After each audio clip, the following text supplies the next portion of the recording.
declares interest to contest the 2026 Osun governorship election.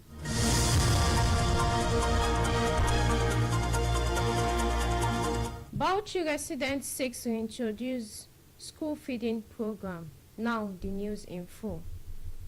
President Bola Tinubu has directed the rollout of free healthcare access initiative for low-income retirees under the Contributory Pension Scheme (CPS).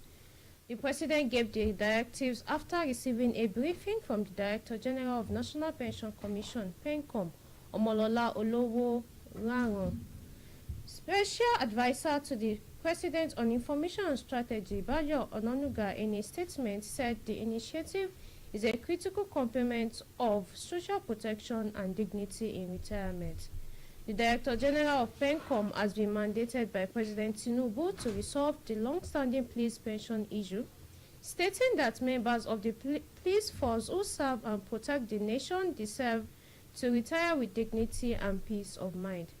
It explains that the Director General also briefed the President on ongoing efforts to ensure value preservation of pension fund assets, especially in the face of inflation and macroeconomic pressures, as well as plans to introduce foreign currency contributions to enable Nigerians in the diaspora to participate in the pension system. Federal government, in a move to support the Reaching Out of School Children program in Kaduna State, has secured a $25.35 million concessionary loan from the Kuwait Fund for Arab Economic Development. The initiative is part of a larger $62.8 million blended financing efforts involving international partners aimed at reducing the number of out-of-school children and expanding access to quality, inclusive education. The program will support the enrollment of 100,000 children, build 102 new climate-resilient schools, and rehabilitate 170 existing schools, focusing on vulnerable groups, girls, children with disabilities, and internally displaced persons. Kaduna State has contributed $1 million and allocated 26% of its 2025 budget to education, with support from other contributors, the Islamic Development Bank, Global Partnership for Education, and Save the Children International, among others, to support the Reach Out of School Children program. Former Deputy Governor of Osun State and former National Secretary of All Progressive Congress (APC), Otunba Iyola Omishore, has officially declared his intention to contest the 2026 Osun governorship election. Omishore confirmed his candidacy to newsmen in a telephone chat, sparking excitement among his supporters, particularly in his hometown of Ile-Ife.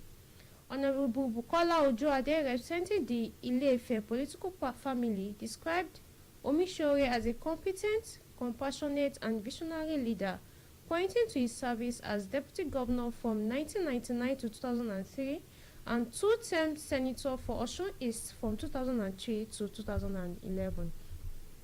Joining other aspirants, the National Inland Waterway Authority (NIWA) Managing Director Bola Oyebamiji and Senators Babajide Omoworare, Mudashiru Zain, and Ajibola Bashiru in the All Progressive Congress in the race ahead of 2026 governorship elections. Governor Monday Okpebholo of Edo State has banned a private firm and transport unions from collecting any form of revenue in the state due to allegations of extortion, harassment, and illegal collections.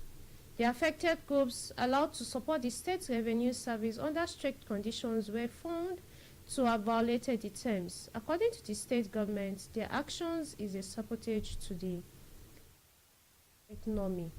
Securities agency under Governor's directive have been tasked to arrest and prosecute any violators, while citizens are urged to report any illegal revenue collection activities to the Edo Special Task Force.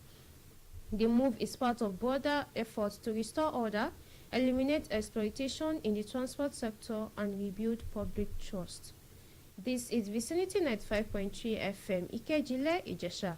News nationwide will continue shortly.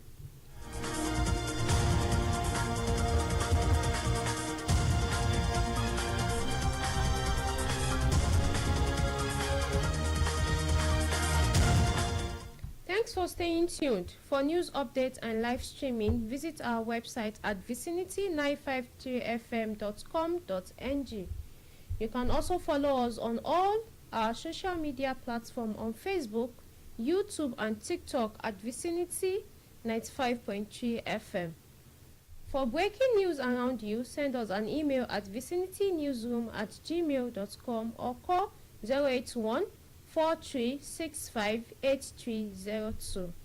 Now the rest of the news.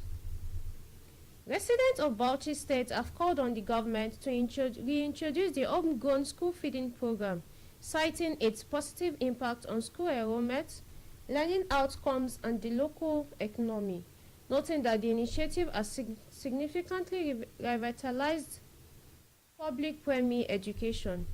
Community members on Wednesday expressed concern over the program suspension. A representative of the community, Alhaji Ahmed Muhammad, urged federal and state governments to prioritize the program's revival, stressing that reinstating school feeding in schools would boost education and stimulate economic growth in rural areas. A 32-year-old Razak Gafar was on Wednesday arraigned before an Iyaganku Chief Magistrate Court in Ibadan for allegedly threatening the life of Osun State Governor Ademola Adeleke. Prosecutor Matthew Oje told the court that the defendant committed the offense on July 12 in Ibadan when he posted messages on social media threatening to kill Governor Adeleke and conducted himself in a manner likely to disturb public peace in violation of the criminal code laws of Oyo State. The defense counsel, Marvelous Ojeleye, pleaded with the court to grant bail to the defendant on liberal terms.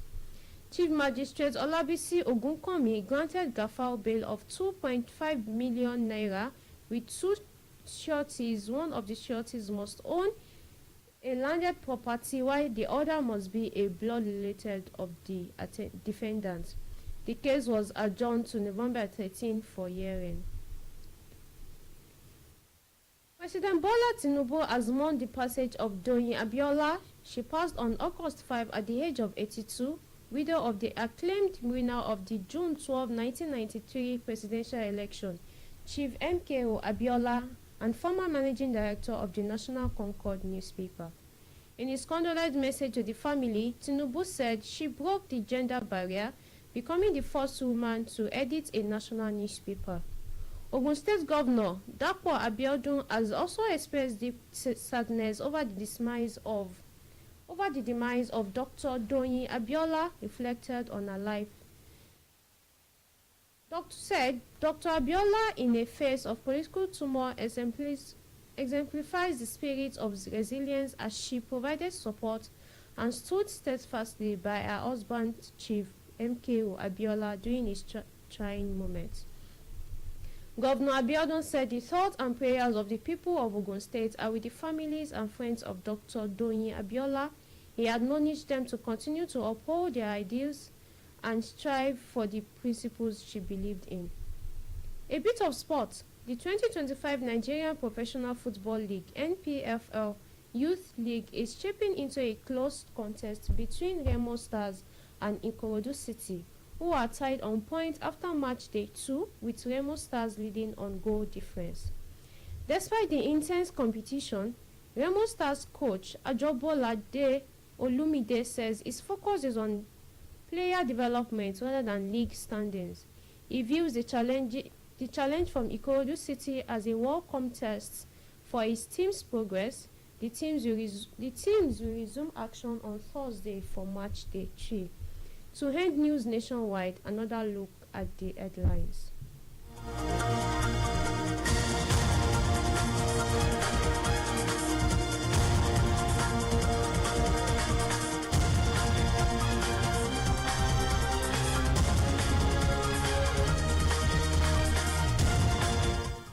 President Bola Tinubu has directed the rollout of free healthcare access initiative for low-income retirees under contributory pension scheme.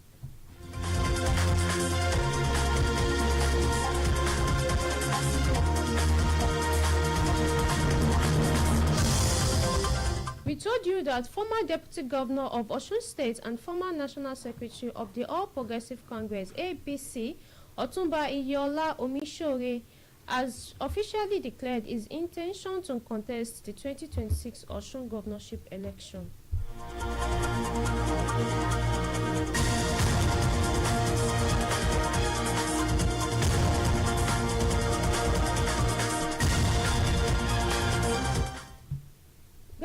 We also told you residents of Bauchi State have called on the government to reintroduce the homegrown school feeding program, citing its positive impact on school enrollment, learning outcomes, and the local economy, noting that the initiative has significantly revitalized public primary education.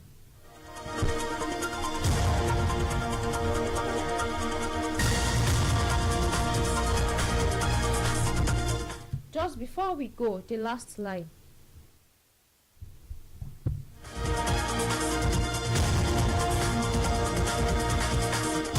That was News Nationwide. It was edited by Oluwafunke Eswe. I am Aisha Ibrahim. Many thanks for listening. Good evening.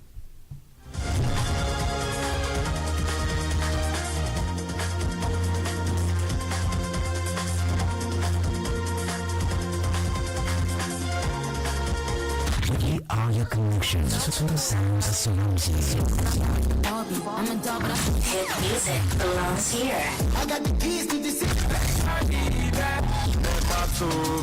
This is Vicinity FM 95.3. Music.